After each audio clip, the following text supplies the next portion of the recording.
কায়েমের জন্য চেষ্টা করছে, মদিনা ইসলামাত হুকুমত কায়েম করছে। হযরত ওমর ফারুক রাদিয়াল্লাহু তাআলা অর্ধেক জাহানের বাদশা ছিল। ওই আদর্শ নীতিমালা নিয়ে আমরা সামনে আগাচ্ছি।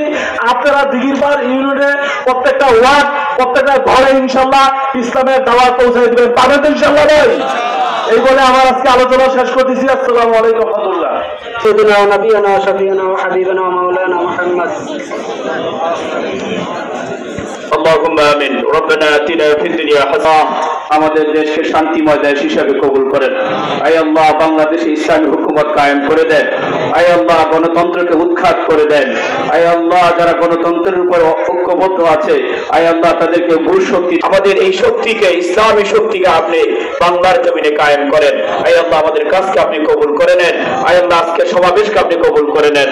সাল্লাল্লাহু তাআলা আলা খায়রি খালকি মুহাম্মাদি ওয়া আলিহি ওয়া আসহাবিহি আজমাইন ওয়ারহামনা মাআহুম বিরহমাতিকা ইয়া আরহামার রাহিমিন।